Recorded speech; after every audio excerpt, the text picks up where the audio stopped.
Hi all, ഇന്ന് ഞാൻ ഈ വീഡിയോ ചെയ്യുന്നത് എൻ്റെ അയർലൻഡിലുള്ള ഫ്രണ്ട്സിന് വേണ്ടിയാണ് കേട്ടോ. ഇവിടെ ലോക്കൽ ഇലക്ഷനാണ് ഈ വരുന്ന ജൂൺ 7. ആക്ച്വലി പലരുടെയും ധാരണ ഇത് ഐറിഷുകാർക്ക് അല്ലെങ്കിൽ യുക്കാർക്ക് വേണ്ടി മാത്രമുള്ള ഇലക്ഷനാണെന്നാണ്. പക്ഷേ അത് തെറ്റായ ധാരണയാണ് കേട്ടോ. അയർലൻഡിൽ ജീവിക്കുന്ന എല്ലാ റെസിഡൻസിനും വോട്ട് ചെയ്യാനുള്ള അവകാശമുണ്ട്. പക്ഷേ അതിന് 2 ക്രൈറ്റീരിയാസാണ് അവർ പറയുന്നത്. ഒന്ന്, അവർ 18 വയസ്സിന് മുകളിലായിരിക്കണം. 2, PPS നമ്പർ വേണം. വോട്ട് ചെയ്യുക എന്നത് ഓരോരുത്തരുടെ അവകാശമാണ്. അതുകൊണ്ട് എല്ലാവരും പോയി ജൂൺ 7 വോട്ട് രേഖപ്പെടുത്തുക. അത് ചെയ്യുന്നതിന് മുമ്പ് voter.ie എന്നൊരു സൈറ്റിൽ കയറി രജിസ്റ്റർ ചെയ്യുക. പക്ഷേ ഇതിൻ്റെ ലാസ്റ്റ് ഡേറ്റ് നാളെ രാത്രി 11:59 വരെ ഉള്ളൂ. അപ്പം ഇതെങ്ങനെയാണ് ചെയ്യേണ്ടതെന്നുള്ളതിൻ്റെ ഒരു ചെറിയൊരു വീഡിയോ ആണ് ഞാനിപ്പോൾ നിങ്ങൾക്ക് ഷെയർ ചെയ്യുന്നത്. അതായത് ഇവിടെ ലോക്കലിലെ 2 മത്സരാർത്ഥികൾ മലയാളികളാണ്.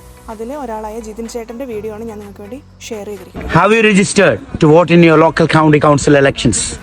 May 20 is the last date to register. Hurry up and register using these steps. Go to voter.ie. Make sure you have your address proof and PPS number handy with you. And make sure you enter the details properly there and you are registered to vote in Ireland. അപ്പോൾ ആരും മറക്കരുത്, June 7 voting date. പരമാവധി എല്ലാവരും register ചെയ്യുക, vote ചെയ്യുക. Thank you for watching.